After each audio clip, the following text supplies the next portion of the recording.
Hello and welcome back to the Doctor's Garage. So in this video today, I'm hoping to give you a bit of an update on where I am with my Land Rover Discovery 5. For those that have been following the channel will know we've had some problems recently, and this is an update and it hasn't gone to plan. For those that have watched the channel for a while may remember that my Discovery 5 had some problems. It's now 7 weeks since it had those problems, and it actually predates even that. So probably really about 2 months ago. 2 months ago roughly, the car started having this issue where it wouldn't start, or at least when you pressed the on button, the ignition would come on, the lights would light up, you put your foot on the brake, all the usual steps to start the car, but then it just wouldn't actually start. When you pressed on, everything went black and it turned off. So had this problem. It was kind of put down to the fact that one of the wiring harnesses wasn't looking too good. That was the one under the front left wheel, I understand. It's what the local Land Rover dealership told me. And I've got the approved warranty, the higher tier one, so quite comfortable that most of these things are covered under warranty, which is great. And I've got to say, if you have got a Land Rover and it's out of a 3-year period, I would highly recommend getting the approved warranty, the higher tier one particularly, because it has definitely paid for itself. Although it's about £1,000 a year, it's paid for itself every single year that I've had it so far. It was put down that it was this wiring harness, it had some faults, and it was something to do with the starting circuit in the vehicle. So it was kind of that was decided. We actually went away in the car because it was quite intermittent. It was probably like less than 30% of the time it wouldn't start. You gave it a second, locked the car, reopened it, it started, then it worked. Right, it just seemed to work. And actually a year before this, a very similar thing was happening, and that seemed to, well, it seemed to work, and maybe this is not true at all, but it seemed to work when you pushed the car or shunted it and then started it, it would work, almost like the starting motor wasn't quite clicking in to then turn the crank and start the engine, if that makes any sense at all in a modern automatic car. It was something I was told to do by a mechanic at some point, and it seemed to start the car every time after doing that. With this new problem, that had just stopped working completely, and as much as I got out of the car and shunted it, pushed it, jumped on the tow bar, didn't actually start the car at all. The only thing that started it was leaving it, locking it, walking away for 20-30 minutes, coming back, getting in, starting it, then it worked. So that was getting quite problematic, as you can probably imagine, living with that.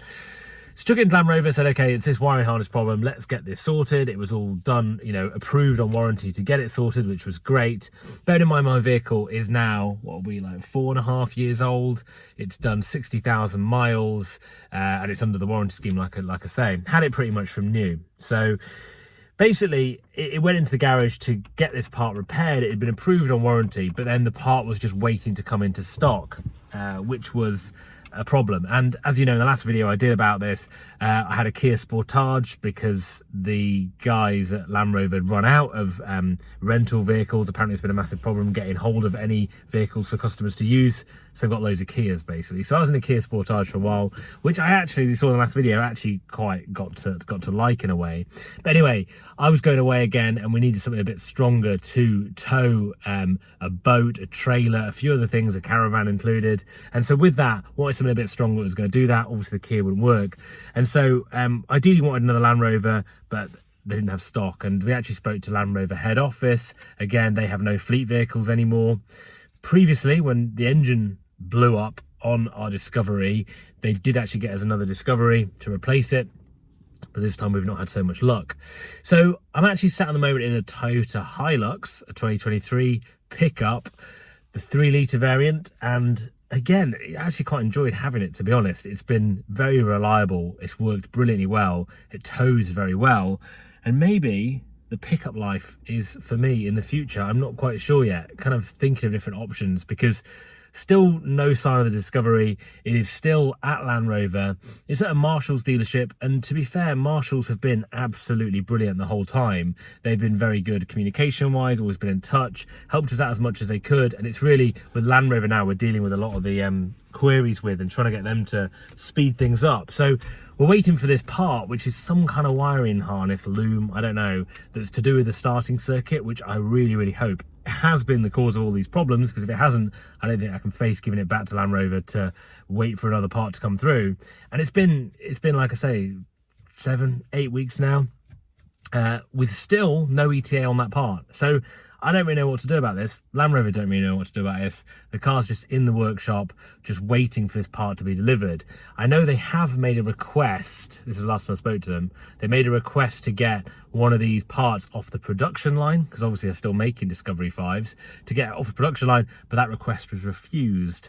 Not really sure why, or you know, haven't really got information on that. Land Rover were getting back to me on why that was refused, but we're just waiting. Good news is though, with this rental pickup truck that I've got at the moment, it's going back next week, and I'm hoping that they're managing to find us another Land Rover to replace it, which will be good, because then we'll be back in a car pretty similar, like for like, what we've got in the garage at the moment. So that's where we are with the Discovery. So we're just waiting, and there's no one can give us any kind of timeline on that, and I don't think it's that unusual at the moment. When I spoke to other dealers and other people in the car industry, they say people have been waiting longer than this for certain car parts because of all the backlog, the semiconductor shortages that we had from COVID. I think it's still affecting the industry quite a lot. And yes, new cars were delayed and probably are a little bit delayed, but I think parts like this are even more delayed, and so kind of helpless really. Haven't really got a lot more to do. I think when it gets into next week, I'm going to be more keen to push Land Rover to say, look, what are the options? Because right now I want the car back, and the reason I want the car back is probably just to sell it, but I can't sell it or trade for anything without my car back. So I really want it back, not even because I really want it anymore. It's because I'm quite keen to get rid of it right now. I just think it's going to have more and more issues, more and more problems. I think in February this year, it's up for its renewal of the warranty, the approved warranty. And so from that perspective, do I really want to pay for another year of it? I think I'm kind of done with it now, to be honest. It's been a long journey with the Discovery, and although, as I always say, when it works, there's not a better car that I would want.